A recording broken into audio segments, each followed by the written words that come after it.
नमस्कार, स्वागत है एक बार फिर से आप सभी लोगों का आपके अपने ऑनलाइन इंस्टीट्यूट टारगेट ऑन में। मैं एनके सिंह आप सभी लोगों का हृदय से हार्दिक स्वागत एवं अभिनंदन करता हूं। आशा करूंगा कि आप सभी लोगों की पढ़ाई लिखाई का कार्य सुचारू रूप से चल रहा होगा। इस एनसीईआरटी आधार बैच से आप सभी लोग जुड़ करके निश्चित रूप से बहुत लाभान्वित हो रहे होंगे। हर दिन हर रोज एक नया प्रयास आपके लिए किया जाता है आपको बेहतर बनाने के लिए। इसी प्रक्रिया में आप सभी लोगों ने देखा कि विज्ञान विषय में पहले मैंने क्लास 6 की एनसीईआरटी को कंप्लीट किया बेहतर ढंग से, और फिर one by one, lecture by lecture, chapter by chapter, मैं एक एक करके क्लास 7 की एनसीईआरटी को मैं कवर करने की कोशिश कर रहा हूं। निश्चित रूप से आप अगर व्यवस्थित ढंग से क्रमबद्ध तरीके से इस पूरी सीरीज को अगर आपने देख लिया तो फिर विज्ञान में किसी भी प्रकार की दुविधा या परेशानी आपको नहीं आने वाली है। आज हम जिस चैप्टर पर बात करने वाले हैं उस चैप्टर का नाम है प्रकाश, उस चैप्टर का नाम है लाइट, या फिर इसी को आप एडवांस लेवल में जब आप तैयारी करते हैं तो आप ऑप्टिक्स का नाम देते हैं। तो इस प्रकाश को हम समझने की कोशिश करेंगे जो क्लास 7 की एनसीईआरटी में दिया गया है। मेरा हमेशा से यह प्रयास रहता है कि न केवल एनसीईआरटी में जो लिखी हुई बातें हैं केवल उसको मैं आपको बताऊं, बल्कि उससे जुड़ी हुई जो अन्य बातें जो आपकी परीक्षा में पूछी जाती हैं वहां से भी मैं चीजों को कनेक्ट करने की कोशिश करता हूं। तो सभी लोगों को मेरी तरफ से गुड इवनिंग है। सरिता जी है, सचिन, रूबी, प्रमोद गुप्ता है, एकता मौर्य, चंदन, रीता क्रिएटिव, साक्षी, पूजा चौरसिया, बहुत ढेर सारे लोग हैं। सभी लोगों को मेरी तरफ से ढेर सारा प्यार, ढेर सारा स्नेह। चलिए क्लास को हम शुरुआत करते हैं। उससे पहले एक छोटी सी जानकारी संस्थान की तरफ से आपको बता देता हूं कि इस समय हमारे यहां यानी कि संस्थान में 18 से 21 मार्च तक 90% का ऑफर चल रहा है, विशेष होली ऑफर चल रहा है। इस समय जितनी भी ये बैचेस हैं इनमें आप अपने एडमिशन की प्रक्रिया को सुनिश्चित कर सकते हैं। इस 90% का ऑफर का आप लाभ ले सकते हैं।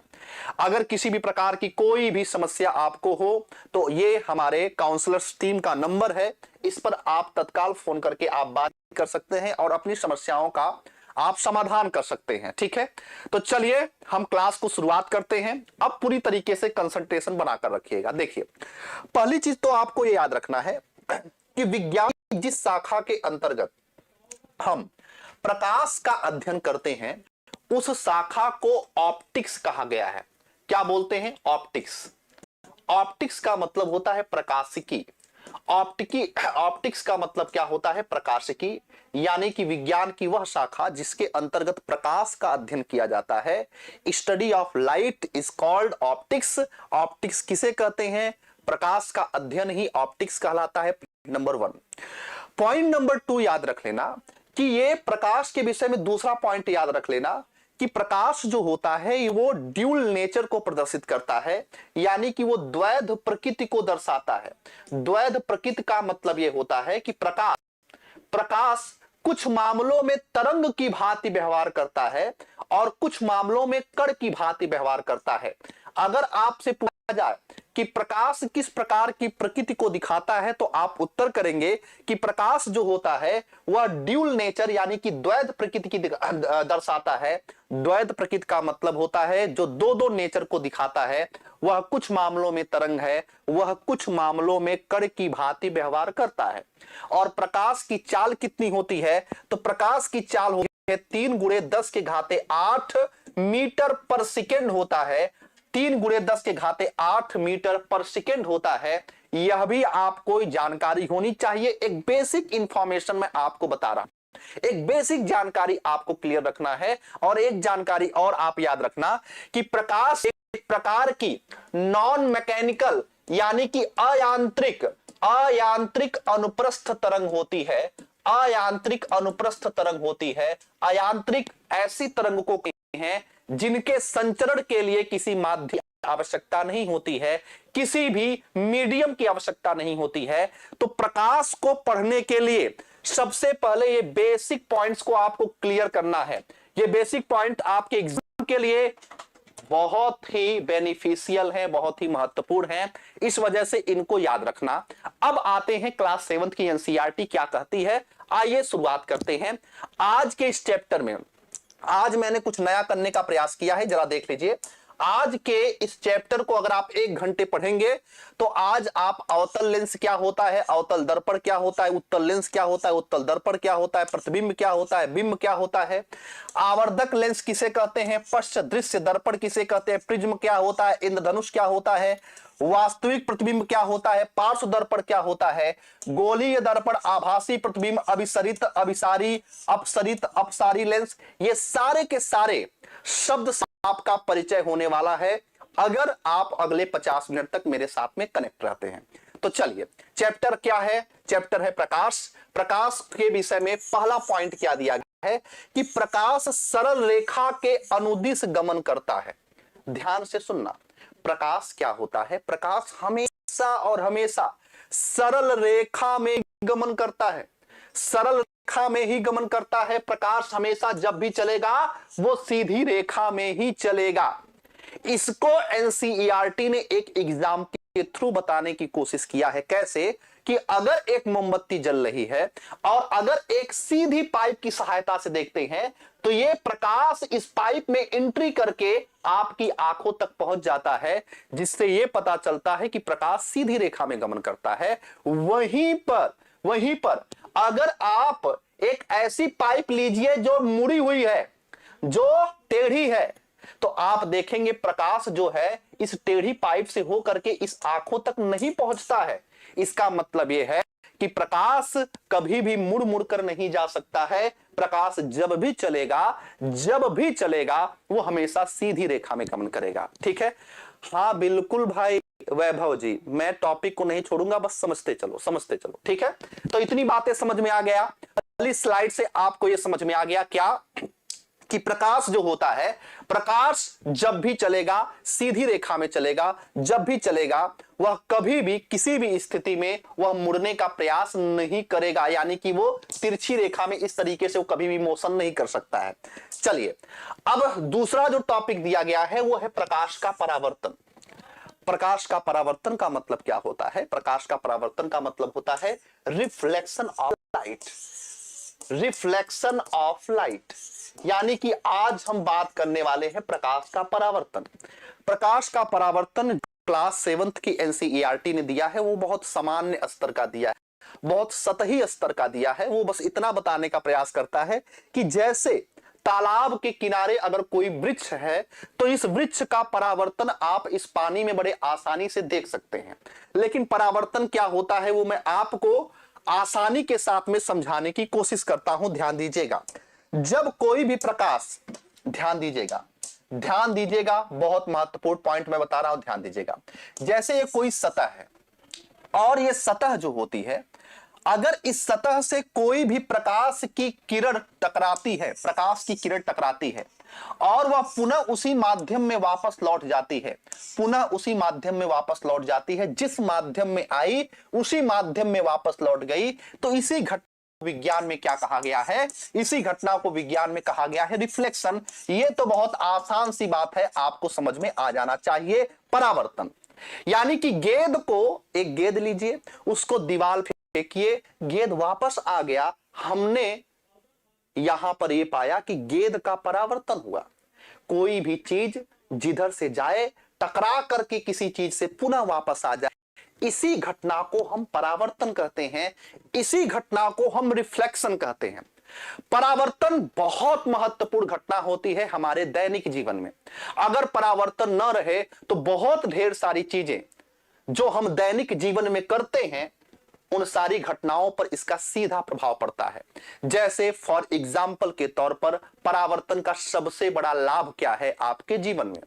परावर्तन का सबसे बड़ा लाभ यह होता है कि अगर परावर्तन की घटना हमारे जीवन से गायब हो जाए तो हम किसी भी वस्तु को देख नहीं सकते हैं। आप बायोलॉजी में ये भले कहते हैं कि हम अपनी आंखों की सहायता से देखते हैं, लेकिन याद रखना भाई, फिजिक्स ये कहता है कि हम अपनी आंखों की सहायता से नहीं बल्कि परावर्तन की सहायता से देखते हैं।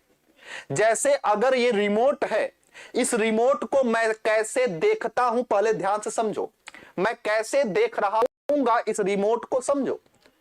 ये प्रकाश, आस पास के प्रकाश जो होते हैं ये रिमोट पर पड़ेंगे, और जब रिमोट के तरफ से प्रकाश परावर्तित होकर हमारी आंखों पे आएगा, तब हमारी आंखों में एक रेटिना नामक संरचना पाई जाती है, और रेटिना हमेशा और हमेशा प्रतिबिंब को उल्टा बनाती है और हमारा मस्तिष्क उसको सीधा समझता है।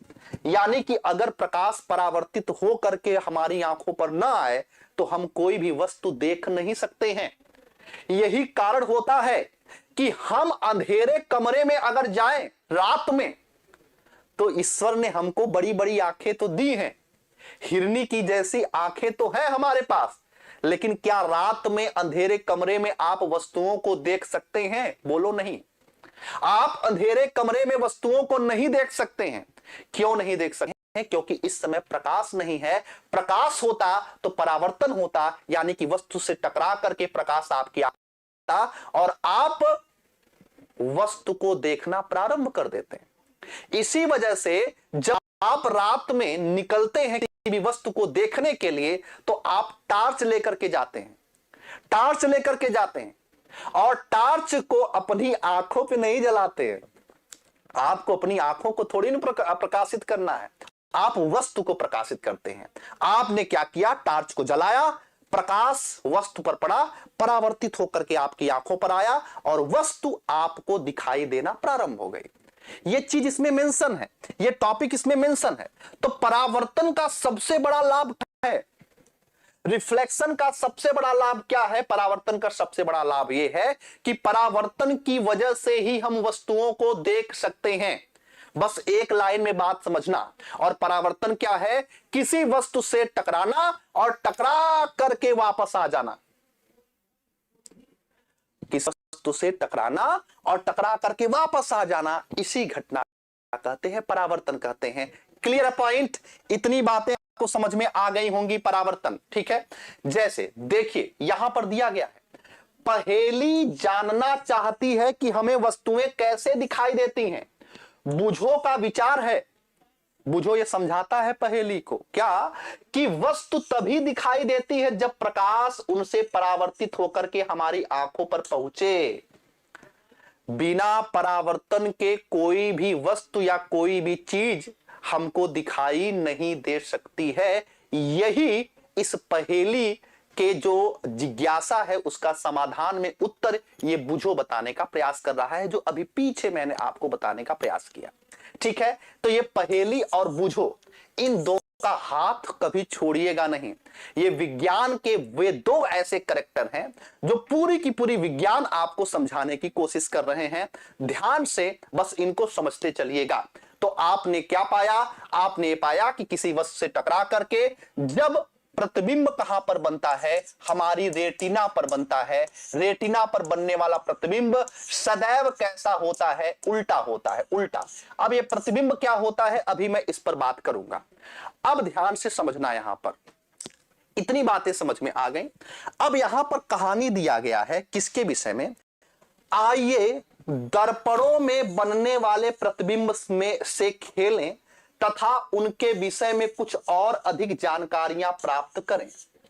आज के इस चैप्टर में कुछ बेसिक जानकारियां दी गई हैं दर्पण के विषय में और साथ ही साथ लेंस के विषय में। दर्पण और लेंस, दर्पण और लेंस, ये दो ऐसे टॉपिक होते हैं जिनको देखने के बाद 10th में बहुत ढेर सारे लोग अपना मीडियम चेंज कर लेते हैं। ये इमेज का निर्माण कैसे होता है, ये उल्टा प्रतिबिंब कब बनता है, सीधा प्रतिबिंब कब बनता है, आभासी प्रतिबिंब कब बनता है, जब ये सब लोग देखते हैं ना तो बहुत ढेर सारे लोग अपना मीडियम चेंज कर लेते हैं। मुझे साइंस साइड में जाना ही नहीं है, लेकिन विश्वास मानकर चलिएगा, अगर आपको आधी रात में भी आप सो रहे हैं और कोई जगा करके अगर पूछेगा, अगर आप इसका उत्तर न बता पाए अगले 10 दिनों के बाद, तो आप बताइएगा। मुझे बस अपने स्तर पे पढ़ा लेने दीजिए, मुझे बस सेटिस्फेक्शन के स्तर पे पहले जाने दीजिए। जितना सिलेबस में दिया गया है उसी सिलेबस के अकॉर्डिंग मुझको चलने दीजिए। विश्वास मानकर चलिएगा, बहुत रास्ता आसान मैं कर दूंगा आपका। तो चलिए अब ध्यान से मेरी बात पहले समझने का प्रयास करिए। मैं आपको बेसिक जानकारी आपको देता हूं, ध्यान दीजिएगा। दो चीजें होती हैं, प्रकाश पर आधारित दो युक्तियां होती हैं, दो उपकरण होते हैं। एक युक्ति कौन सी होती है? ये युक्ति होती है दर्पण। एक युक्ति होती है दर्पण। दर्पण को हम क्या कहते हैं? दर्पण को हम बोलते हैं मिरर। और एक युक्ति होती है जिसको हम बोलते हैं लेंस। एक युक्ति कौन सी होती है? एक युक्ति होती है लेंस। ये दोनों युक्तियां याद रखना, ये प्रकाश की घटना पर आधारित होती हैं। सबसे पहले यहां पर समझो कि इन दोनों में अंतर क्या होता है। इन दोनों के अंतर क्या होता है पहले समझो, ठीक है? बेसिक चीजों को क्लियर करते चलो, ठीक है? पहले बेसिक चीजों को क्लियर करते चलो। ये दर्पण जो होता है ये परावर्तन की घटना पर आधारित होता है। याद रखना, मोस्ट इंपॉर्टेंट। अगर आपसे कोई पूछा जाए कि ये किस घटना पर कार्य करता है, तो ये परावर्तन की घटना पर कार्य करने वाला उपकरण है। कौन? दर्पण। और लेंस जो होता है, लेंस ये अपवर्तन की घटना पर कार्य करता है। ये अपवर्तन की घटना पर कार्य करता है। अपवर्तन की घटना का मतलब है एक होता है रिफ्लेक्शन, एक होता है रिफ्लेक्शन। ये रिफ्लेक्शन की घटना पर कार्य करता है। सर परावर्तन और अपवर्तन में अंतर हमको नहीं समझ में आया। अगर कोई प्रकाश है और ये प्रकाश अगर टकरा करके वापस लौट जाए जिस माध्यम में आया था, तो इस घटना को हम बोलते हैं परावर्तन। और अगर प्रकाश जाए और ये दूसरे माध्यम में प्रवेश कर जाए, तो इस घटना को हम बोलते हैं अपवर्तन। तो लेंस से जब प्रकाश होकर जाता है ना, तो पार चला जाता है, उस पार चला जाता है। लेकिन दर्पण में कभी भी प्रकाश इस सीमा रेखा को या इस परावर्तक सतह को कभी भी पार नहीं कर सकता है। ये लक्ष्मण रेखा है, समझिएगा। प्रकाश कभी भी इसको पार करेगा ही इसमें, दर्पण में, चाहे उत्तल हो, चाहे अवतल हो, चाहे समतल हो, कभी भी किसी भी सूरत में प्रकाश इसको पार नहीं कर सकता है। क्योंकि इसका एक रूल है कि ये परावर्तन की घटना पर ही कार्य करता है।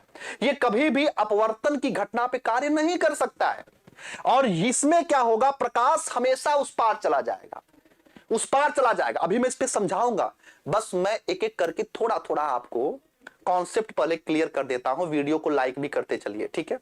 अब ध्यान दीजिएगा, कई बार क्या होता है, ये परावर्तन की घटना हो, इसी वजह से दर्पण की दूसरी सतह पर हमेशा क्या करते हैं? पॉलिश करते हैं।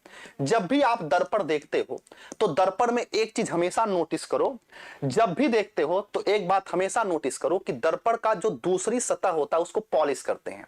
क्यों पॉलिश करते हैं? अगर पॉलिश नहीं करेंगे तो प्रकाश उस पार चला जाएगा, और जब उस पार चला जाएगा तो हो जाएगा अपवर्तन। और अपवर्तन नहीं कराना है, परावर्तन कराना है, इसी वजह से पॉलिश करते हैं। और ये पॉलिश किसका किया जाता है? चांदी या पारे का किया जाता है, लेकिन सामान्यतः AgNO3 का किया जाता है। ये पॉइंट जरूर याद रखना, AgNO3 यानी कि सिल्वर नाइट्रेट का किया जाता है। आपसे अगर आपसे ये सवाल पूछा जाए कि बताओ भाई, दर्पण का जो दूसरा लेयर होता है उस पे किसकी पॉलिश किया जाता है, तो उत्तर आप करोगे सिल्वर नाइट्रेट का किया जाता है, AgNO3 का किया जाता है। आपने कभी अपना सुंदर मुखड़ा जिस दर्पण में देखा है, देखो ध्यान से, उसकी दूसरी सतह पर एक पॉलिश रहती है, पेंट किया रहता है। कभी उसको खुरच देना, देख लेना, उतना दूर आपका प्रतिबिंब यानी कि चेहरा नहीं दिखेगा, क्योंकि इस समय वो रिफ्लेक्शन नहीं हो पा रहा है। तो चलिए, ये बेसिक कॉन्सेप्ट आपको क्लियर हो गया कि दर्पण परावर्तन की घटना पर कार्य करता है। अब यहां पर ध्यान से सुनना, सबसे पहले इसने समतल दर्पण के विषय में कहानी को बताया है। अब यहां पर थोड़ी सी चीजों को और मैं बेसिक चीजों को पहले क्लियर कर दूं। दर्पण जो होता है ना बाबू, 3 प्रकार के होते हैं। दर्पण कितने प्रकार के होते हैं? तो ये दर्पण जो होते हैं ये 3 प्रकार के होते हैं। दर्पण जो होता है ये 3 प्रकार के होते हैं। एक जिसको आप कहते हैं समतल दर्पण, प्लेन मिरर इसको कहते हैं। दूसरा जो होता है इसको हम क्या कहते हैं? उत्तल दर्पण यानी कि इसको बोलते हैं कॉन्वेक्स मिरर। और तीसरा जो होता है इसको हम कहते हैं अवतल दर्पण। इसको हम क्या कहते हैं? अवतल दर्पण यानी कि कॉनकेव मिरर कहते हैं। तो प्लेन मिरर, मैं लिख दे रहा हूं। ये कौन सा है? ये प्लेन मिरर है, ये प्लेन मिरर है। ये कौन सा है? ये कॉन्वेक्स मिरर है। और ये कौन सा है? ये कॉनकेव मिरर है, ये कॉनकेव मिरर है। तो इन तीनों दर्पणों के विषय में आपको पढ़ना है, पॉइंट नंबर 1। और दूसरी बात याद रखना, लेंस कितने प्रकार का होता है? तो लेंस भी आपको 2 प्रकार के पढ़ने हैं। एक लेंस क्या होता है? एक लेंस होता है उत्तल लेंस, है ना, और दूसरा लेंस कौन सा होता है? दूसरा लेंस होता है अवतल लेंस। अवतल लेंस, ठीक है। अवतल लेंस और उत्तल लेंस, 2 लेंस आपको पढ़ना है। तो चलिए ध्यान से मेरी बात को सुनना, ध्यान से एक एक करके सारी चीजों को समझते चलना। सबसे पहले पॉइंट में क्या दिया गया है कि ये जो दर्पण में समतल दर्पण की बात हो रही है, ध्यान रखना। सबसे पहले उसने क्लास 7th की एनसीईआरटी में समतल दर्पण से बनने वाले प्रतिबिंब की विशेषताओं के विषय में बताया है कि समतल दर्पण से, प्लेन मिरर से कैसा प्रतिबिंब बनता है। तो इसके लिए उसने क्या किया दीजिएगा, इसके लिए उसने क्या किया, एक टेबल पर समतल दर्पण रखा। समतल दर्पण सर किसे कहते हैं? ठीक है, समतल दर्पण किसे कहते हैं? ऐसा दर्पण जिसका सतह सम हो, सम का मतलब एक जैसा हो, समतल, एक जैसा, तल सरफेस, ऐसा दर्पण जिसका तल एक जैसा हो, उसी को हम क्या कहते हैं? समतल दर्पण। आप अपने घरों में जिसमें अपना सुंदर मुखड़ा देखते हैं, वो कैसा दर्पण है? वो समतल दर्पण है। अब ध्यान दो, समतल दर्पण से प्रतिबिंब की विशेषताओं के विषय में बताया गया है क्लास 7th की एनसीईआरटी में कि एक टेबल पर मोमबत्ती जला दो और उसी पे दर्पण रख दो। तो आप क्या देखते हो? आप देखते हो कि जितना मोमबत्ती जितना लंबा है, उतना इमेज भी बन रहा है, प्रतिबिंब भी बन रहा है। तो इसका मतलब आपने क्या समझा? आपने समझा कि जो प्रतिबिंब बन रहा है वो कैसा बन रहा है? वस्तु के बराबर, वस्तु के क्या बन रहा है? बराबर बन रहा है। ध्यान से सुनते चलना, अभी आसानी के साथ में आपको सारी की सारी चीजें याद हो जाएंगी। वो याद करवाने की गारंटी मेरी है, बस सुनते चलना मेरी बातों को। अभी जब मैं कंक्लूड करूंगा सारी बातें ना, तो एक झटके में आपको याद हो जाएगा। और ये ऐसे बिंदु हैं जो बार बार आपको परीक्षा में कंफ्यूज करते हैं। तो आपने एक चीज समझ लिया कि समतल दर्पण से बना हुआ प्रतिबिंब क्या हो गया? बराबर होगा। इसको बहुत आसानी से आप ऐसे भी समझ सकते हो कि कभी आप आईने के सामने खड़े हो, तो आईने के सामने खड़े होगे तो जितने लंबे हो उतना ही लंबा आपको दिखाएगा। यानी कि जो वस्तु का प्रतिबिंब बनता है वो हमेशा और हमेशा कैसा बनेगा? बराबर बनेगा। पहली चीज क्लियर हो गई। दूसरी चीज देखिए, यहां पर ये चेस बोर्ड है, चेस बोर्ड। चेस बोर्ड में यह दिखाने की कोशिश किया गया है कि किसी भी चीज को जितना आगे किया जा रहा है उतना आगे प्रतिबिंब भी जा रहा है। यानी कि अगर दर्पण है, एक कदम हम आगे बढ़ेंगे तो प्रतिबिंब भी एक कदम आगे बढ़ेगा, एक कदम फिर आगे बढ़ेंगे, प्रतिबिंब भी एक कदम आगे बढ़ेगा।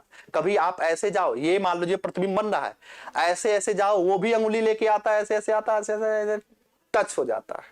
बात समझ आ रही है? कहने का मतलब है कि प्रतिबिंब उतनी ही दूरी पर है जितनी दूरी पर वस्तु है। वस्तु नजदीक आती है जो है दर्पण के, तो यह प्रतिबिंब भी दर्पण के नजदीक आता है। समझो, जैसे मैं मान लो दर्पण हूं और यहां पे वस्तु रखा गया है, तो इसका प्रतिबिंब यहां पे बनेगा। वस्तु नजदीक आएगा तो प्रतिबिंब भी आएगा, वस्तु आएगा तो प्रतिबिंब भी आएगा, और ऐसे ही दोनों टच करेंगे एक दूसरे को, एक दूसरे से क्या हो जाएगा? टच हो जाएगा। यानी कि पॉइंट नंबर 2 आपने क्या सीखा? पॉइंट नंबर 2 में आपने सीखा कि वस्तु से बराबर दूरी पर, वस्तु से बराबर दूरी पर प्रतिबिंब बनता है, वस्तु से बराबर दूरी पर प्रतिबिंब बनता है। तीसरी बात समझिएगा, ठीक है? तीसरी बात समझिएगा, कैरेक्टर बताया जा रहा है, आपसे पूछा जाएगा समतल दर्पण से बनने वाले प्रतिबिंब की विशेषताएं बताइए, तो विशेषताएं आपको पता होना चाहिए। तीसरी बात याद रखना, समतल दर्पण से बना हुआ प्रतिबिंब ये पार्श्व उल्टा होता है, यानी कि साइड इन्वर्टेड होता है। यानी कि पार्श्व उल्टा का मतलब वो किनारे से उल्टा हो जाएगा, किनारे से उल्टा हो जाएगा। अगर हम कभी भी दर्पण के सामने इसे लेफ्ट उठाएंगे तो वो राइट, हम राइट उठाएंगे तो वो लेफ्ट। पार्श्व उल्टा होता है, पार्श्व उल्टा याद रखना। इसी को हम कहते हैं पार्श्व उल्टा, यानी कि किनारे से उल्टा। पार्श्व उल्टा प्रतिबिंब बनता है हमेशा, पार्श्व उल्टा प्रतिबिंब बनेगा हमेशा। याद रखना, समतल दर्पण से बना हुआ प्रतिबिंब हमेशा पार्श्व उल्टा बनता है। यहां पर एक कहानी है। कहानी में बूझो ये कहता है कि मुझे ये समझ में नहीं आता है कि ये जो एम्बुलेंस है, एम्बुलेंस में ये जो एम्बुलेंस लिखा रहता है ये हमेशा उल्टा इसे काहे लिखा रहता है, क्यों उल्टा लिखा रहता है? तो उसका जवाब ये है कि वो उल्टा इस वजह से लिखा रहता है बाबू कि एम्बुलेंस मान लीजिए ये है, अब ये एम्बुलेंस पीछे से आ रही है और ये मान लीजिए कोई गाड़ी है इसके आगे जा रही है, रास्ता चेक करके एकदम एकदम खड़ी है, जाने नहीं दे रही है। अब उसने अपने साइड मिरर से क्या देखा, साइड मिरर से देखा कि अच्छा इस गाड़ी के आगे क्या लिखा गया है, एम्बुलेंस। तो अगर ये उल्टा रहेगा तो ये पार्श्व उल्टा हो जाएगा, यानी ये ए इधर हो जाएगा, ये बी इधर आ जाएगा। बात समझ में? ये ए इधर हो जाएगा, एम ऐसे हो जाएगा, बी इधर हो जाएगा। तो जो आगे वाली गाड़ी रहेगी वो बड़े आसानी से देख लेगी अच्छा एम्बुलेंस लिखा है। अगर ये सीधा रहता, अगर ये सीधा रहता तो वो जो आगे वाली गाड़ी है उसको हमेशा इसका उल्टा दिखाई देता, तो उसको समझ में नहीं आता, तो हो सकता है कि उसको रास्ता दे। इसी वजह से क्या करता है, यहां पे एम्बुलेंस को उल्टे में लिखा जाता है। उसके पीछे का कारण यह है कि एम्बुलेंस एक ऐसी गाड़ी है जिसको हमारा नैतिक कर्तव्य बनता है, हम सभी का नैतिक कर्तव्य बनता है कि अगर एम्बुलेंस जा रही है तो हमें कितने भी जरूरी काम में संलग्न हो, हमें सबसे पहले रास्ता इसको देना चाहिए। इसी वजह से एम्बुलेंस में क्या होता है, एम्बुलेंस को हम उल्टे पे लगते हैं। तो इतनी बातें आपको समझ में आ गई। अब देखो, ध्यान से समझो, ध्यान से समझो। यहां पर आपने समतल दर्पण से बना हुआ प्रतिबिंब कि क्या क्या विशेषताएं हैं। समतल दर्पण से बना हुआ प्रतिबिंब जो होता है, आपने क्या क्या बताया कि पहले यहां पे याद रखना सीधा बनता है, आपने लिखा है सीधा बनता है, सीधा सीधा बनता है, सीधा बनता है और बराबर बनता है, बराबर बनता है और उतनी ही दूरी पर बनता है और उल्टा बनता है, उल्टा बनता है। अब एक जो बात मैं बता चल रहा हूं उसको ध्यान से उस कहानी को सुन लेना और उसका मजाक मत बनाना, उसको अपने दिमाग में सेव करना, क्योंकि ये बहुत महत्वपूर्ण कॉन्सेप्ट है, बहुत ही ज्यादा महत्वपूर्ण कॉन्सेप्ट है। ध्यान दीजिएगा। देखो कॉन्सेप्ट क्या मैं दे रहा हूं, ध्यान से सुनना। जैसे इस समय जो आपके जीवन में कोई होगा, ठीक है, कोई होगा और होगा तो आप हमेशा उसके विषय में हमेशा अच्छी अच्छी कहानियां बनाते होंगे। क्या कहानियां बनाते होंगे कि जब हमारी शादी होगी तो वो हमारी सेवा करेगी, हमारे कपड़े को धुलेगी, मैं आऊंगा ऑफिस से तो मेरे पैर को दबाएगी, हमारे खाना बनाकर रहेगी, जो हम बोलेंगे वो करेगी। आप हमेशा कल्पना में रहते हैं, कल्पना में।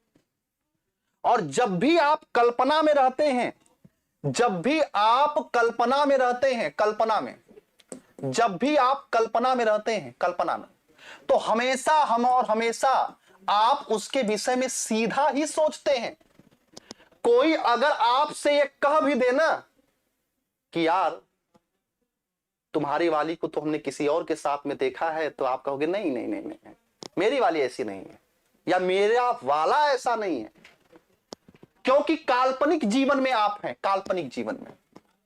चलो वास्तविक जीवन में क्या होता है, वास्तविक जीवन में मान लीजिए अब आपका मिलन उससे वास्तविक तरीके से हो गया, आपने जितना कल्पना किया था, अब मान लीजिए आपकी शादी हो गई। अभी तक आप कल्पना में जी रहे थे कि शादी होगी तो वो कपड़ा मेरी धुलेगी, अब शादी हो गई, वास्तविक मिलन हो गया, अब पता लगा आप ही कपड़ा धुल रहे हैं। अभी तक जब आप कल्पना में थे तो आपको लगा था कि वो पैर दबाएगी, और जैसे ही वास्तविक मिलन हुआ, शादी हुई, अब क्या हुआ, सब कुछ हो गया उल्टा। जितना सब कुछ सोचे थे सब कुछ हो गया उल्टा। यानी कि मैं ये कहना चाहता हूं कि वास्तविक चीजें हमेशा क्या होती हैं, उल्टा। वास्तविक चीजें क्या होती हैं, उल्टा।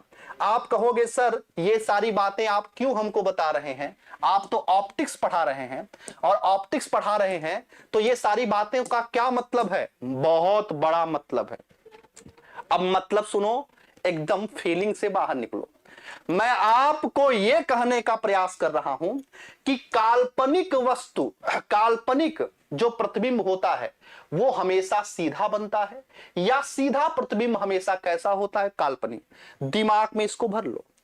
वास्तविक प्रतिबिंब हमेशा उल्टा होता है, या उल्टे प्रतिबिंब हमेशा वास्तविक होते हैं।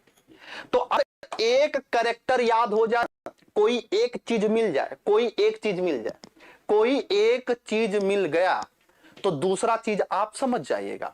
अगर काल्पनिक प्रतिबिंब होगा तो वो सीधा होगा, और अगर वो उल्टा प्रतिबिंब होगा तो वास्तविक होगा, या वास्तविक होगा उल्टा होगा। याद कैसे करना है वो तरीका हमने आपको बता दिया, वो तरीका मैंने आपको बता दिया।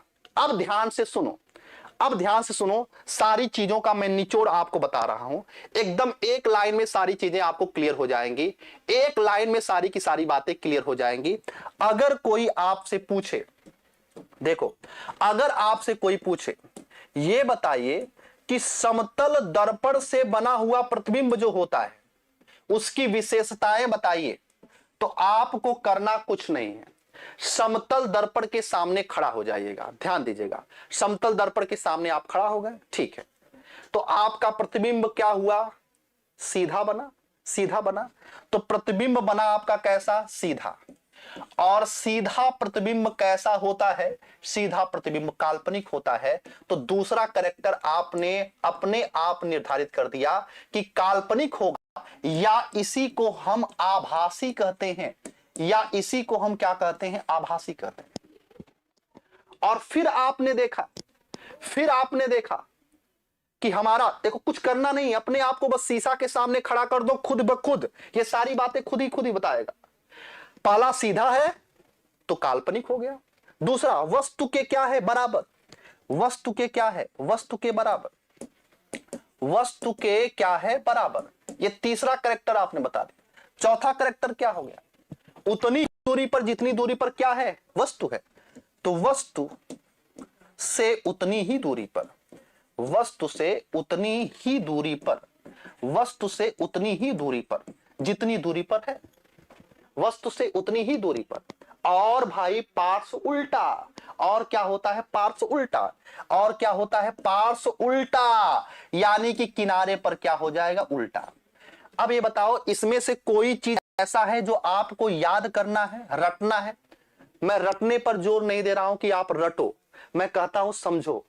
अगर आप रट रहे हो तो मेरे पढ़ाने का कोई मतलब नहीं है, कोई मायने नहीं है। बस एक चीज करो, शीशे के सामने खड़े हो जाओ, और शीशे के सामने खड़े होने पर जो जो आ रही हैं उसको लिख दो। यही तो समतल दर्पण की खूबसूरती है, यही तो समतल दर्पण आपको बता रहा है कि इस तरीके से इमेज बन रहा है। बहुत क्लियर है पॉइंट, आगे बढ़ जाएं।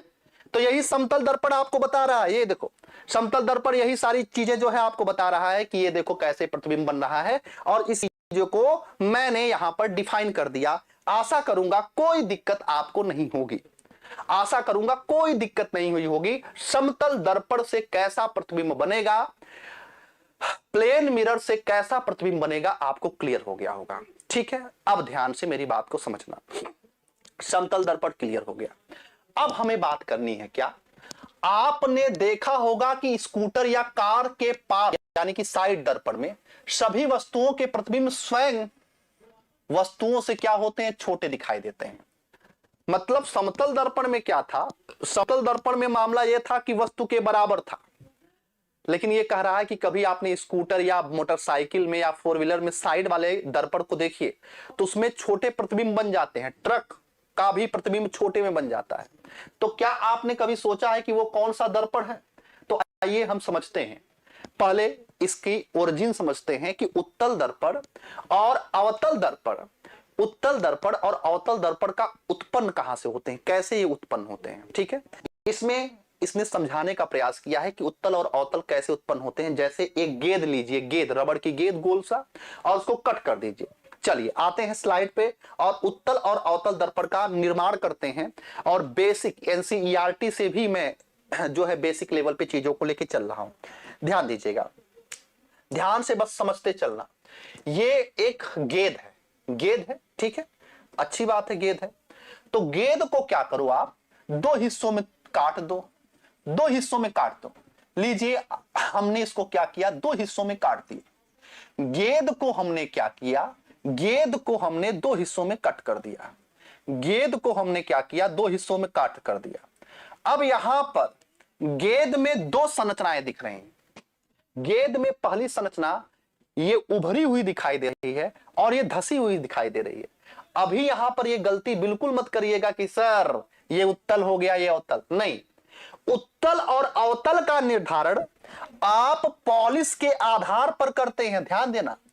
अगर इसकी धसी हुई सतह पर पॉलिश है, धसी हुई सतह पर आप पॉलिश कर दो, धसी हुई सतह पर पॉलिश कर दो, और इसकी उभरी हुई सतह पर पॉलिश कर दो, इसकी उभरी हुई सतह पर क्या कर दो, पॉलिश कर दो।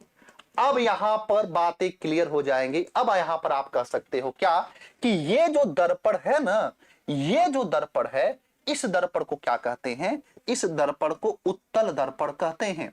उत्तल दर्पण कहते हैं। तो उत्तल दर्पण किसे कहोगे, किसे आप कॉन्वेक्स मिरर कहोगे, किसे आप कॉन्वेक्स मिरर कहोगे, किसे आप कॉन्वेक्स मिरर कहोगे।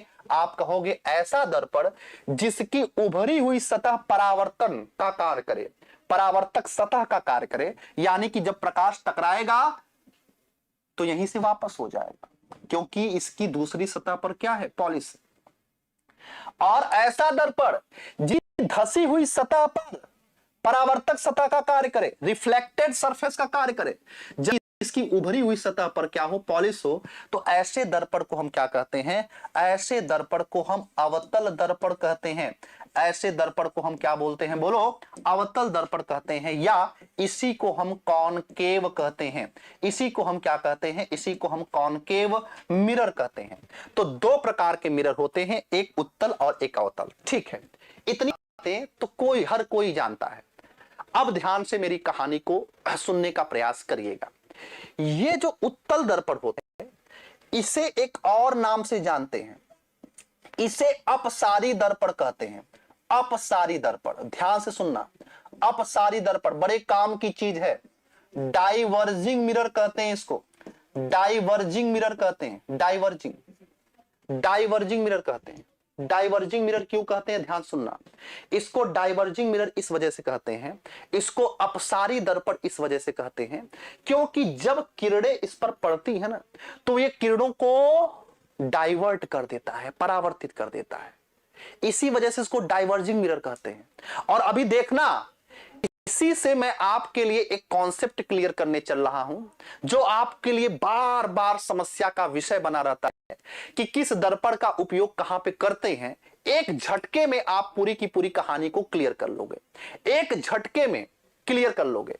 एक बात बस याद रखना, वो क्या बात है कि उत्तल दर्पण जो होता है वो एक प्रकार का डाइवर्जिंग मिरर होता है। अब डाइवर्जिंग मिरर होता है मतलब क्या होगा, मतलब इसका यह है कि अगर प्रकाश इससे टकराएगा तो ये वापस कर देगा, डाइवर्ट कर दे रहा है।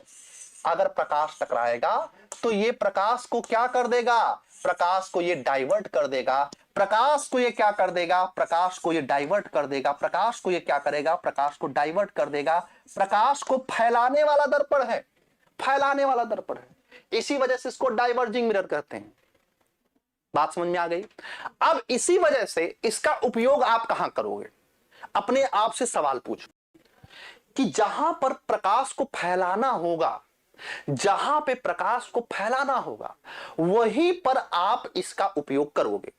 जैसे फॉर एग्जाम्पल, अगर मैं आपसे कहूं कि ये बताओ रोड मिरर है ना, आप पहले बताओ रोड के किनारे, रोड के किनारे जो लगे हुए दर्पण होते हैं, रोड के किनारे वो जो लाइट लगी रहती है, रोड के किनारे जो लाइट लगी रहती है, या चौराहे पे जो लाइट लगी रहती है, जिसको आप परावर्तक लैंप कहते हैं, तो उस रोड लाइट में कौन सा दर्पण होता है, तो उत्तल दर्पण होता है। क्यों उत्तल दर्पण ही, उत्तल दर्पण के अंदर विशेषता है कि यह प्रकाश को फैला देता है। प्रकाश को यह क्या करेगा, फैलाएगा। आप चौराहे पे लाइट लगाए हो तो ये नहीं चाह रहे हो आप कि केवल एक ही जगह पे प्रकाश दे, आप ये चाह रहे हो कि पूरा चौराहा प्रकाशवान हो जाए। इसी वजह से हमेशा और हमेशा आप रोड के किनारे किस दर्पण का उपयोग करते हो? आप हमेशा और हमेशा उत्तल दर्पण या अपसारी दर्पण का उपयोग करते हो। अब ध्यान से मेरी बात सुनना, यहां पर एक बहुत महत्वपूर्ण फैक्ट मैं बता रहा हूं, और वो फैक्ट ये है कि आपसे पूछा जाएगा, अभी ये सारी बातें मैं दिखा रहा हूं, लिखा हुआ है साइड मिरर के रूप में। साइड मिरर मोटरसाइकिल में, फोर व्हीलर में, वो जो ड्राइवर के बगल में लगा हुआ शीशा है, वो शीशा कौन सा शीशा है? यानी कि मैं आपसे क्या बताने की प्रयास कर रहा हूं, मैं आपको क्या दिखाने की कोशिश कर रहा हूं, ये वाला जो शीशा है, ये कौन सा शीशा है? ये कौन सा शीशा है? उत्तल कि अवतल कि समतल? जब ऐसे सवाल आए ना, तो आप कॉन्सेप्ट अगर क्लियर रहेगा ना, तो बहुत आसानी के साथ में सॉल्व कर लोगे। कैसे? यहां पे अगर हम समतल का प्रयोग कर दे तो क्या दिक्कत हो जाएगी? पहले तो अपने आप से ये दिमाग में पूछो, समतल का जो है लगाओ। जैसे अपने घर से जो शीशा है, मुंह देखते हैं जिससे, आप उसी को जाओ और अपने मोटरसाइकिल में उसको रबड़ से बांध दो, तो क्या वो पीछे का चित्र नहीं दिखाएगा? दिखाएगा, दिखाएगा बाबा, दिखाएगा।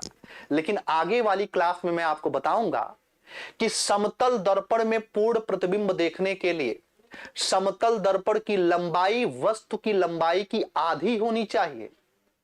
यानी कि अगर ट्रक इतना बड़ा है तो कम से कम इतना बड़ा क्या होना चाहिए? दर्पण। अगर इतना बड़ा अगर ट्रक है तो इतना बड़ा क्या होना चाहिए? दर्पण। तो पता लगा, अगर मोटरसाइकिल में से जा रहे हो और पीछे ट्रक आ रहा है, अगर उसको देखना है तो कम से कम पूरे रोड भर कितना होना चाहिए? दर्पण होना चाहिए। इसी वजह से आप इसका उपयोग नहीं करते हो। किसका? समतल का। उत्तल की क्या विशेषता है? उत्तल की विशेषता देखो, उत्तल की विशेषता यह है, ध्यान दिया, उत्तल की विशेषता यह है कि यहां से लेकर के यहां तक, देखो यहां तक, यहां से लेके यहां तक, इतने चौड़े भाग में, इतने चौड़े भाग में कुछ भी आ रहा है, कुछ भी आ रहा है, ये दर्पण केवल इतने से दर्पण में पूरा का पूरा चित्र आ जा रहा है। इतने से दर्पण में पूरा का पूरा चित्र आ जा रहा है। मतलब समझ रहे हो? एक बड़े से क्षेत्र का प्रतिबिंब यूं छोटे से स्थान में आ जा रहा है। इसी वजह से हमेशा और हमेशा, इसी वजह से हम हमेशा और हमेशा किसका उपयोग करते हैं? हम साइड मिरर का उपयोग, साइड मिरर में हम उत्तल दर्पण का उपयोग करते हैं। इतनी बातें आपको समझ में आ गई होंगी। अब दूसरी बात समझ लो, अवतल दर्पण। अवतल दर्पण के विषय में सुनो। अवतल दर्पण जो होता है, देखो दोनों पढ़ने की कोशिश मत किया करो, बस एक याद किया करो। इसको याद कर लो, दूसरा उल्टा कर देना, अपने आप याद हो जाएगा। देखो, अगर ये अपसारी है तो निश्चित रूप से ये क्या होगा? ये अभिसारी होगा। ये कौन सा होगा? ये अभिसारी होगा। अभिसारी का मतलब है ये कन्वर्जिंग होगा। ये कन्वर्जिंग होगा। कन्वर्जिंग का मतलब क्या होता है? कन्वर्जिंग का मतलब है ये किरणों को क्या करेगा? कन्वर्ज करेगा। ये किरणों का क्या करेगा? इकट्ठा करेगा। किरणों को क्या करेगा? इकट्ठा करेगा। देखो इसमें क्या होगा, इससे अगर प्रकाश टकराएगा ना, इससे प्रकाश टकराएगा ना, तो ये प्रकाश को क्या करेगा? ये प्रकाश को एक बिंदु पर, प्रकाश को क्या करेगा? एक बिंदु पर, प्रकाश को क्या करेगा? एक बिंदु पर क्या करेगा? इकट्ठा करेगा। प्रकाश को एक बिंदु पर इकट्ठा करने की कोशिश करेगा। कन्वर्जिंग है, ये डाइवर्जिंग है। तो जहां पे प्रकाश को इकट्ठा करना है, जहां पे प्रकाश को इकट्ठा करना है, वहां पर आपको हमेशा और हमेशा अवतल का प्रयोग करना है। कहां पे प्रकाश इकट्ठा करोगे? देखो, जैसे अगर मैं आपसे कहूं टार्च, टार्च से आप कैसा प्रकाश चाहते हो? आप यही चाहते हो ना कि छोटे से क्षेत्र में लेकिन दूर तक जाए प्रकाश। टार्च तो यही तो चाहते हो। आप ये नहीं चाहते हो कि टार्च जो है यहीं पे फैला दे रोशनी, ये नहीं चाहते हो। आप चाहते हो दूर तक जाए, दूर तक जाए। तो दूर तक कौन जाएगा? प्रकाश एकदम कंसंट्रेट रहेगा। इसी वजह से टार्च में हम किसका उपयोग करते हैं? अवतल दर्पण का। इसके अलावा search light, search light, search light क्या होता है सर? सर्च लाइट वो जैसे कोयले के खदानों में आपने देखा होगा ना, शाहरुख खान एक गाने में दिल में मेरे है दर्द जिसको गाते हैं, तो उनकी टोपी में एक टार्च लगा रहता है। कोयले में बेचारे काम करते हैं मजदूर, उनको देखना होता है तो वो हमेशा लाइट जलती रहती है। तो लाइट में कौन सा रहता है? सर्च लाइट में यही रहता है। अच्छा अच्छा अच्छा, हेडलाइट में किसका उपयोग करते हैं? हेडलाइट में, गाड़ियों की जो हेडलाइट होती है, गाड़ियों की जो हेडलाइट होती है उसमें कौन सा दर्पण यूज करोगे? अब देखो, हेडलाइट से आप कैसा प्रकाश चाहते हो? हेडलाइट से आप चाहते हो कि वो प्रकाश दूर तक जाए जैसे टार्च से जाता है, यही तो चाहते हो। इसी वजह से हेडलाइट में किसका उपयोग करते हैं? अवतल का। जहां पे प्रकाश को इकट्ठा करना हो हमेशा और हमेशा क्या करते हैं? हमेशा और हमेशा अवतल दर्पण का उपयोग करते हैं। इसी वजह से हेडलाइट किसका उपयोग करते हैं? हम अवतल का उपयोग करते हैं। अच्छा, एक बात और याद रखना, एक बात और याद रखना, ये जो नाक कान के डॉक्टर होते हैं, नाक कान या दंत डॉक्टर जो होते हैं, वो भी किसका उपयोग करते हैं? इसी का उपयोग करते हैं। अब उसको कान में देखना है तो वो टॉर्च जलाएगा कि वो रोड लाइट लेके आएगा? कान में देखना है उसको, कान में देखना है मैल है कि नहीं है, दांत में देखना है तो क्या करेगा? वो रोड लाइट लेके आएगा? नहीं, वो टार्च, टार्च है ना। तो टार्च में हमेशा अवतल दर्पण का उपयोग करते। और समझो, और समझो, एक बहुत महत्वपूर्ण, चेहरे का बड़ा प्रतिबिंब देखने में, चेहरे का बड़ा प्रतिबिंब देखने में, चेहरे का बड़ा प्रतिबिंब देखने में बहुत महत्वपूर्ण फैक्ट है ये। चेहरे का बड़ा प्रतिबिंब देखने में ये क्या होता है? कई बार ऐसा होता है ना, हम जॉन अब्राहम की फिल्म देख लेते हैं तो फिर दूसरे दिन हम मोटिवेट आते हैं, कहते हैं कि चलते हैं आज जिम करते हैं। जाते हैं और जिम में शीशा लगा होता है। अब शीशा लगा होता है, 2 डंबल उठाएं और 2 बार ऐसे ऐसे किए, अपना बाइसेप देखें, बढ़ा हुआ दिखता है। हम कहते हैं अरे वाह, ये तो कमाल हो गया, 1 मिनट में इतना असर दिखा रहा है, तो अगर हम 10 दिन कर देंगे तो हम तो जॉन अब्राहम को भी पीछे कर देंगे। हम जाते हैं मुस्कुरा करके, वहां पे कोई बैठा रहता है सुंदर सा, वो बताता है आपको कि सर 2000 या 1500 फी है महीने का। आप ट्यूशन की फीस या कोचिंग की फीस भले न दें, लेकिन जॉन अब्राहम बनने के चक्कर में आप तुरंत दे देते हैं। आप पैसा दे करके आते हैं अपने घर पर, और जब घर पर आते हैं तो घर पर कौन सा दर्पण है? समतल। और समतल दर्पण आप अपनी औकात एकदम वास्तविक स्थिति से दिखाता है। आप जैसे हैं ठीक वैसे कौन दिखाएगा? समतल दर्पण। तो जब आप अपने आप को समतल दर्पण में देखते हैं तो आप फिर से नवाजुद्दीन सिद्दीकी बन जाते हैं। आपको ये समझ में नहीं आता है यार, वहां पे तो अच्छा खासा मैं जॉन अब्राहम बना हुआ था और कमरे पे आने के बाद मैं नवाजुद्दीन हो गया। ये माजरा क्या है? ये माजरा है शीशे का। वहां पर जो जिम में शीशा लगा होता है, जो ब्यूटी पार्लर में शीशा लगा रहता है, या जो नाई के दुकान पे शीशा लगा रहता है, वो कौन सा शीशा है? वो अवतल दर्पण है। वो चेहरे का या किसी भी चीज का वो बड़ा प्रतिबिंब बनाता है। वो चेहरे का क्या करता है? बड़ा प्रतिबिंब बनाता है। तो इस बात को याद रख लेना मेरे भाई कि चेहरे का जब भी बड़ा प्रतिबिंब बनाना होगा तो हमेशा अवतल दर्पण का उपयोग करते हैं। यहीं पे याद रखना कि ये जो नाई के दुकान पर, ये जो ब्यूटी पार्लर होता है ना, ब्यूटी पार्लर होता है, जिम होता है, वहां पर हमेशा और हमेशा इसी अवतल दर्पण का उपयोग करते हैं। ठीक है, चलिए इतनी बातें समझ में आपको आ गई तो बस केवल और केवल इतनी बातें आपको याद रखना है। केवल एक कॉन्सेप्ट मैंने दिया कि जहां पे किरणों को फैलाना हो वहां पे अपसारी दर्पण को लगाओ, जहां पे किरणों को इकट्ठा करना है वहां पे अभिसारी दर्पण लगाओ। इतनी बातें समझ में आ गई। ठीक है सुनील कुमार जी, 21 को हम पटना चलेंगे, परेशान ना हो सुनील कुमार जी। ठीक है, हाँ बिल्कुल चलेंगे भाई, परेशान ना हो। जो भी आपके लिए किया जा सकता है वो सब कुछ करने का प्रयास किया जाएगा। ये संस्थान या कोई भी व्यक्ति जो होता है वो हमेशा स्टूडेंट्स के साथ में रहा है तो हमेशा वो साथ में रहेगा। ठीक है, किसी भी प्रकार के अन्याय के लिए, किसी भी चीज की गलत चीजों के लिए हमेशा से संस्थान आवाज उठाया है, तो इस बार भी जो है आवाज उठाएगा और आपके हमेशा साथ रहेगा। इतनी बातें समझ में आ गई।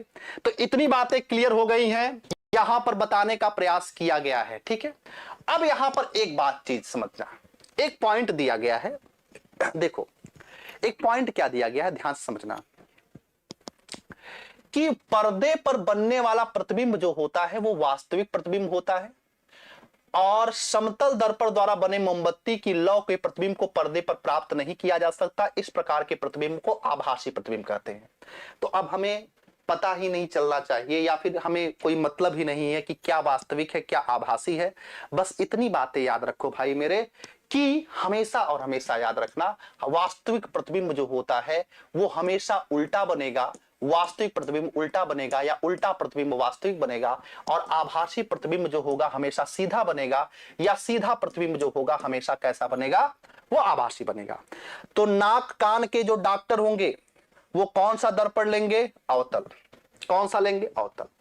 टार्च में कौन सा दर्पण रहेगा, अवतल। साइड मिरर में कौन सा रहेगा, उत्तल। यही बातें आपको यहां पे समझाने की कोशिश किया गया है। चलिए, अब आपने समतल दर्पण, आपने उत्तल दर्पण, आपने अवतल दर्पण, तीनों चीजें आपने पढ़ लिया, ठीक है। अब मैं आपको समझाने की कोशिश कर रहा हूं, बस इतनी चीजें दी गई हैं। देखो, अब प्रतिबिंब का जो निर्माण होता है ना, कि कब प्रतिबिंब छोटा बनेगा, बराबर बनेगा, कब बड़ा बनेगा, ठीक है, ये आपको अगली क्लास में पता चलेगा। क्लास 7th की एनसीईआरटी में नहीं दिया गया है कि कब लंबा बराबर छोटा कब बनेगा, ऐसी कोई बात नहीं दी गई है। तो अगले लेक्चर, अगले क्लास में जब हम जाएंगे तो वहां पर हम पढ़ेंगे कि किस प्रकार के प्रतिबिंब बनता है। अब आते हैं लेंस पे। लेंस पे देखते हैं क्या क्या चीजें दी गई हैं। तो लेंसों द्वारा जो बना प्रतिबिंब है इसको टॉपिक में ऐड किया गया है।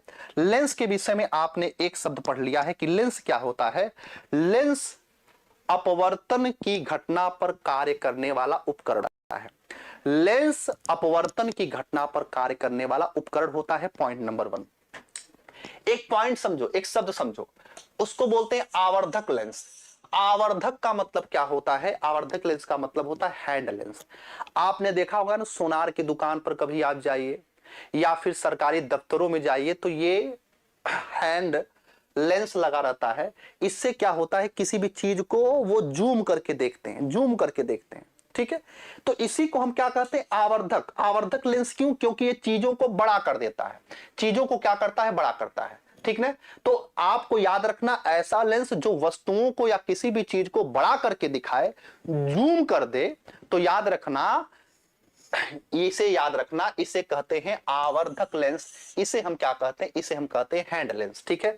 ये कह रहा है कि संभवतः आपने इसका उपयोग केचुए या काकरोच के शरीर को देखने के लिए किया होगा। जब इंटरमीडिएट में हम सभी लोग होते थे तो काकरोच के शरीर को दिखाया जाता था या केचुए के शरीर को काट के दिखाया जाता था, ठीक है। तो वो कह रहा है कि संभवतः आपने देखा होगा, लेकिन कहाँ, ऐसे सरकारी स्कूलों में तो नदारत है। हाँ, अगर आपने निश्चित रूप से अच्छे स्कूलों में पढ़ा होगा जहां के साइंस के अध्यापक ने इंटरेस्ट दिखाया होगा, तो निश्चित रूप से आपको ये सारे के सारे प्रयोग करके दिखाए होंगे आवर्धक लेंस की सहायता से। चलिए, अब ध्यान से मेरी बात सुनना। अब यहां पर आपको मैं दिखाने की कोशिश कर रहा हूं कि लेंस जो होते हैं दो प्रकार के होते हैं। कौन कौन से लेंस होते हैं, एक लेंस होता है उत्तल लेंस और एक होता है अवतल लेंस। उत्तल लेंस क्या होता है, उत्तल लेंस के विषय में दिया गया है कि जो किनारों की अपेक्षा बीच में मोटे प्रतीत होते हैं, उत्तल लेंस कहलाते हैं। आप देख रहे हो, किनारों की अपेक्षा बीच में क्या होते हैं, मोटे, और किनारे पर पतले, ये उत्तल लेंस होते हैं। और जबकि जो किनारों की अपेक्षा बीच में पतले महसूस होते हैं वो क्या होते हैं, अवतल। यानी ये किनारे पर नहीं, ये बीच में पतले होते हैं, उसको हम क्या कहते हैं, अवतल। ये तो बेसिक जानकारी है, आप सभी लोगों को पता होगी। तो ये उत्तल हो गया, ये अवतल हो गया, ठीक है। यहां पर मैं आपको एक चीज और समझाने की कोशिश कर रहा हूं, ध्यान दीजिएगा। उत्तल लेंस या अवतल लेंस या लेंस जो होते हैं, इनका जो उपयोग होता है, ठीक है, उनका उपयोग जो होता है वो कई स्थानों पर किया जाता है, ठीक है। जैसे इनका उपयोग जो होता है कैमरे में किया जाता है, या फिर आंख के चश्मों में किया जाता है। जब किसी भी प्रकार की कोई समस्या होती है, निकट दृष्टि दोष होता है, दूर दृष्टि दोष होता है, तो वहां पर हम लेंस का उपयोग करते हैं। अब लेंस का उपयोग कहां पे कौन सा किया जाता है वो आपके इस क्लास 7 में नहीं दिया गया है, लेकिन कुछ विशेष बातें दी गई हैं। देखो, एक उत्तल लेंस अथवा आवर्धक लेंस लीजिए, इसे सूर्य की किरणों के मार्ग में रखिए, अरे भाई, कागज जलाया है कि नहीं जलाया है? जलाया होगा। वही यहाँ पे प्रक्रिया बताया है कि दादाजी का चश्मा कभी लीजिए और दादाजी के चश्मे को सूर्य के प्रकाश में रखिए और कागज के एकदम करीब रखिए। कुछ देर के पश्चात आप देखेंगे कागज जल जाएगा। इससे आप क्या सीखते हैं? इससे आप ये सीखें, ध्यान दीजिएगा, इससे आप ये सीखें कि जो उत्तल लेंस होता है, जो उत्तल लेंस होता है वो एक प्रकार का अभिसारी लेंस होता है। अभिसारी का मतलब कन्वर्जिंग, ये किरणों को इकट्ठा करता है। और जो अवतल लेंस होता है, जो अवतल लेंस होता है वो एक प्रकार का डाइवर्जिंग होता है, यानी कि यह एक प्रकार का अपसारी लेंस होता है। ये किरणों को फैलाता है, ये किरणों क्या करता है? इकट्ठा करता है। जैसे इस चित्र में दिखाया गया है कि जब प्रकाश होकर के जाती है तो ये किरणों को क्या कर रहा है? इकट्ठा कर रहा है, इकट्ठा कर रहा है। इकट्ठा जो करेगा वो अभिसारी होगा और जो फैला देगा उसको हम क्या कहते हैं? उसे हम अपसारी कहते हैं। तो उत्तल जो होगा वो हमेशा और हमेशा कन्वर्जिंग होगा और जो अवतल होगा वो हमेशा और हमेशा क्या होगा? हमेशा और हमेशा अपसारी लेंस होगा। इस चीज को आप जानते रहिएगा। बस इतनी चीजें आपको लेंस के विषय में बताया गया है। बाकी लेंस का उपयोग कहां पे कौन सा किया जाता है इसके विषय में आगे हम बात करेंगे। ठीक है, ठीक है। हाँ, चलिए अब मेरी बात को थोड़ा सा ध्यान से समझिएगा। अब अगला टॉपिक दिया गया है आपके इस प्रकाश के चैप्टर में, सूर्य का प्रकाश श्वेत अथवा रंगीन, यानी कि सूर्य का प्रकाश जो होता है वो कैसा है? वो सफेद रंगों का होता है या कई रंगीन रंगों का बना होता है? ठीक है, सफेद रंगों का बना होता है या कई रंगों का बना होता है, समझिएगा।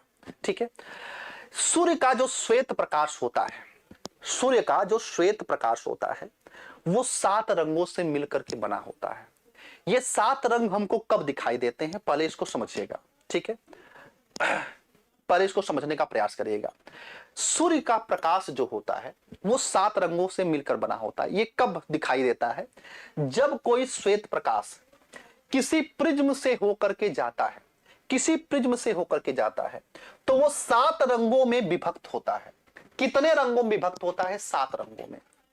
जब सूर्य का कोई प्रकाश, श्वेत प्रकाश किसी प्रिज्म से होकर गुजरता है, 7 रंगों में बढ़ जाता है, तो इसी घटना को आगे चलकर मैं क्या कहूंगा? आगे चलकर कहूंगा वर्ण विक्षेपण।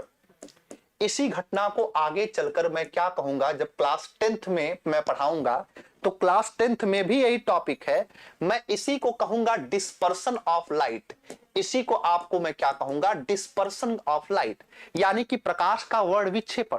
प्रकाश अपने वास्तविक 7 रंगों में आ गया। जैसे बहुत ढेर सारे लोग होते हैं ना, आपके सामने बड़े अच्छे बनते हैं लेकिन जरा सा तल बिचल पड़ा वो अपने वास्तविक औकात में आ जाते हैं, वैसे ही प्रकाश है। प्रकाश के विषय में याद रखना, प्रकाश श्वेत रंग का होता है लेकिन जब ऐसे ही वो किसी प्रिज्म से होकर गुजरता है वो 7 रंगों में बढ़ जाता है, 7 रंगों में बढ़ जाता है। और याद रखना वो 7 रंग कौन से हैं? 7 अजूबे इस दुनिया में। 8वां है रूप तेरा रूपा, है ना, वो तो गाना है मान लीजिए। वो 7 रंग कौन से हैं? वो 7 रंग है विबग्योर, विबग्योर। लेकिन यहां पे विबग्योर के विषय में याद रखना, आप स्टार्ट करेंगे यहां से, VIBGYOR, ये 7 रंग है। आर फॉर क्या होता है? आर फॉर रेड, रेड का मतलब क्या होता है बाबू? लाल। ओ का मतलब ऑरेंज, ऑरेंज का मतलब होता है क्या? नारंगी। वाई का मतलब येलो, येलो का मतलब क्या होता है? पीला। जी फॉर ग्रीन, ग्रीन का मतलब क्या होता है? हरा। ब्लू, आज ब्लू है पानी पानी, नीला। और इंडिगो का मतलब होता है आसमानी, आसमानी। और वायलेट का मतलब होता है बैगनी, बैगनी। ये 7 रंग होते हैं, ये 7 रंग होते हैं। लेकिन यहां पर एक बात याद रखना कि जब भी आप विबग्योर कहते हो, याद रखना कि जब भी आप प्रिज्म से बात करोगे तो प्रिज्म से बात करते समय ये बात याद रखना कि हमेशा रेड ऊपर की तरफ रहेगा और ये वायलेट बैगनी जो है वो नीचे की तरफ रहेगा। सर ऐसा क्यों? ऐसा क्यों होता है, क्यों बैगनी नीचे होता है, क्यों लाल ऊपर की तरफ होता है? तो आगे बाबू मैं बताऊंगा कि ये जो लाल है ना, इस लाल का तरंग दैर्ध्य, इसका तरंग दैर्ध्य, इसकी वेवलेंथ जो होती है ये सबसे ज्यादा होती है। तरंग दैर्ध्य सर्वाधिक, इसकी तरंग दैर्ध्य सर्वाधिक होती है। तरंग दैर्ध्य इसकी सर्वाधिक होती है, तरंग दैर्ध्य इसकी क्या होती है, सर्वाधिक होती है, सर्वाधिक होती है। और इसकी तरंग दैर्ध्य या इसकी वेवलेंथ क्या होती है, इसकी तरंग दैर्ध्य न्यूनतम होती है। इसकी तरंग दैर्ध्य क्या होती है, न्यूनतम होती है। अब ये जानने का प्रयास बिल्कुल मत करिएगा कि तरंग दैर्ध्य क्या होता है, क्योंकि लंबी कहानी हो जाएगी, वो आगे वाले टॉपिक में हम पढ़ेंगे। बस इतना याद रखना कि इसकी तरंग दैर्ध्य ज्यादा है, इसकी तरंग दैर्ध्य कम है। अब आइए यहां पर पीछे लौटते हैं, पीछे लौटते हैं। बात हम कर रहे थे इंद्रधनुष का। इंद्रधनुष में भी 7 रंग दिखाई देते हैं। 7 रंग जो दिखाई देते हैं, उस इंद्रधनुष से संबंधित कई ढेर सारे तथ्य यहां पर लिखे गए हैं। जैसे क्या आपने आकाश में कभी इंद्रधनुष देखा है? जरूर देखा होगा। कह रहा है कि ध्यान से देखो, फिर हमने ध्यान से देखा, और फिर वो कह रहा है कि ये वर्षा के पश्चात बनता है। ये आपके लिए महत्वपूर्ण पॉइंट हो गया। इंद्रधनुष जब भी बनेगा वो हमेशा और हमेशा वर्षा के पश्चात बनेगा। लो, पूरा का पूरा टॉपिक ही मैं समाप्त कर देता हूं, पूरा का पूरा टॉपिक ही मैं आपके लिए समाप्त कर देता हूं। ठीक है, ध्यान से समझना। इंद्रधनुष के लिए 2-3 बातों को याद रखना, 2-3 बातों को याद रखना। रेनबो के विषय में बात कर रहा हूं, ठीक है, रेनबो के विषय में बात कर रहा हूं। रेनबो से क्या क्या सवाल बनेगा? रेनबो से पहला सवाल ये बनेगा कि रेनबो किस लिए बनता है, या इसके पीछे का कारण क्या है। तो रेनबो के पीछे का कारण जब भी आपसे पूछा जाए, तो जब भी ऑप्शन दिखे, तो जो सबसे बड़का ऑप्शन रहे उसी बड़के ऑप्शन का आप चुनाव कर लीजिएगा, क्योंकि किसी एक घटना का नहीं, सम्मिलित घटना का यह प्रभाव होता है। यानी कि जब प्रकाश के किरणों का परावर्तन और अपवर्तन और क्या होता है, पूर्ण आंतरिक परावर्तन, टोटल इंटरनल रिफ्लेक्शन, यानी कि पूर्ण आंतरिक परावर्तन के साथ ही साथ जब वर्ण विक्षेपण की घटना होती है, जब वर्ण विक्षेपण की घटना होती है, वर्ण विक्षेपण क्या होता है, 7 रंगों में प्रकाश का बट जाना। जब 7 रंगों में प्रकाश बट जाता है तो इसी को हम क्या कहते हैं, इसी को हम कहते हैं इंद्रधनुष। तो इंद्रधनुष इन सारी की सारी घटनाओं का सम्मिलित प्रभाव होता है। Point number 1। पॉइंट नंबर 2 याद रखना, ये इंद्रधनुष हमेशा और हमेशा वर्षा के पश्चात बनेगा। हमेशा और हमेशा इस बात को याद रखना, ये वर्षा के क्या होगा, पश्चात बनेगा, कभी पहले नहीं बनेगा। क्योंकि पहले क्यों नहीं बनेगा, क्योंकि बूंदे चाहिए ना, बूंदे नहीं होंगी तो कहां से परावर्तन अपवर्तन होगा, इस वजह से वर्षा के पश्चात होगा। ठीक है,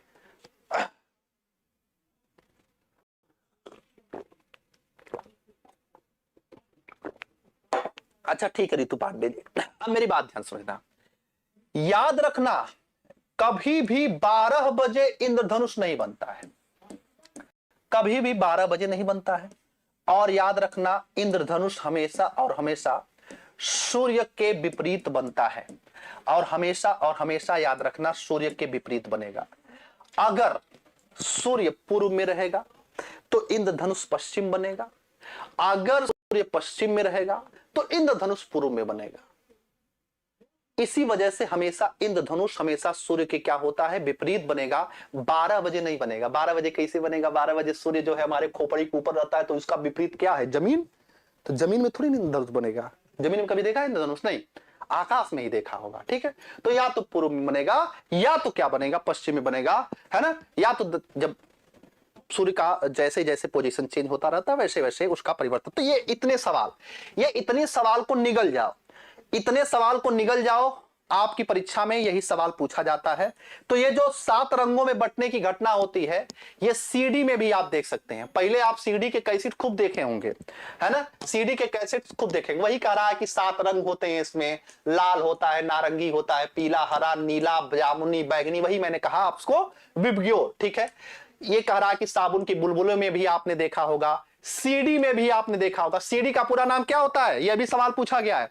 सीडी का पूरा नाम होता है सीडी का पूरा नाम क्या होता है, सीडी का पूरा नाम बताइए। कॉम्पैक्ट डिस्क होता है क्या, कॉम्पैक्ट डिस्क ही शायद होता है ना, एक बार चेक कर लीजिएगा, शायद यही होता है, कॉम्पैक्ट डिस्क है ना, कॉम्पैक्ट डिस्क ही होता है शायद, कॉम्पैक्ट डिस्क ही होता है।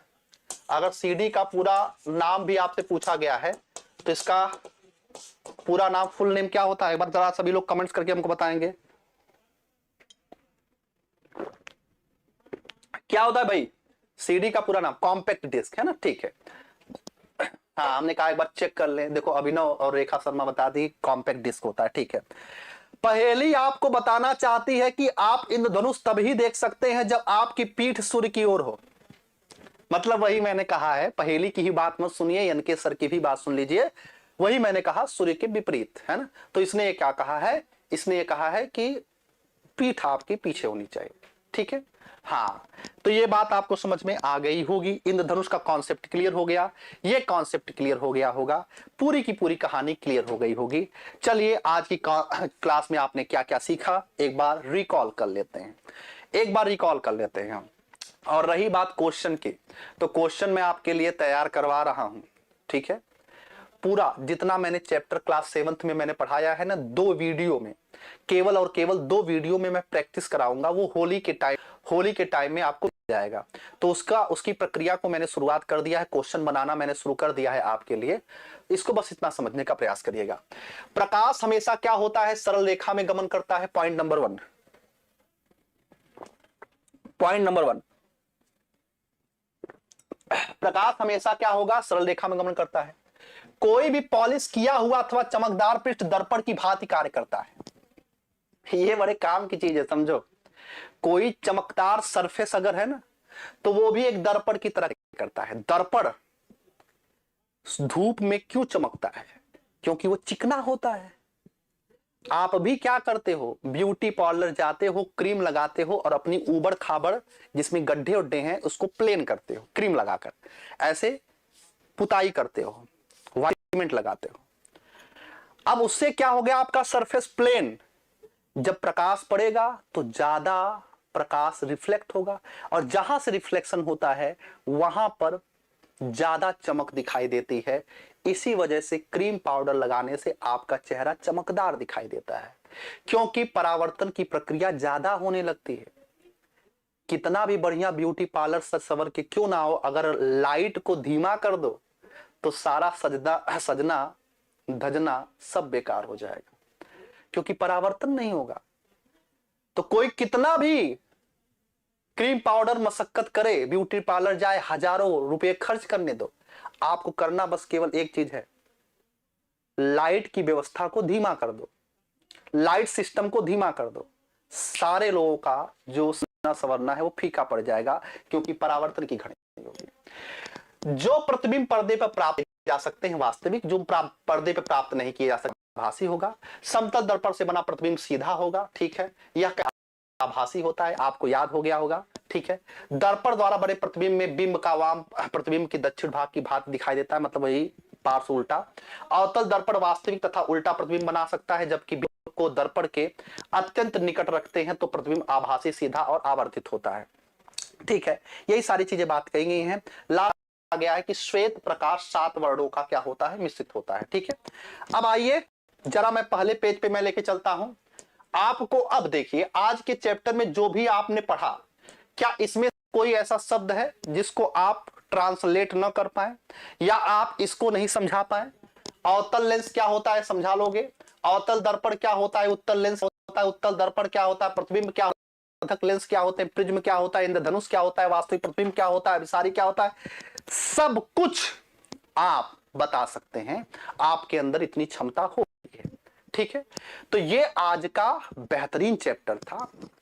सभी लोग अब कमेंट्स लिखने में कंजूसी कर रहे हैं, जो मेरी ऊर्जा को धीरे धीरे कर रहा है। जरूर वीडियो इतना अगर 1 घंटे देखते हैं तो 1 मिनट समय निकाल करके जरूर अपनी प्रतिक्रिया कमेंट्स के माध्यम से दिया करिए।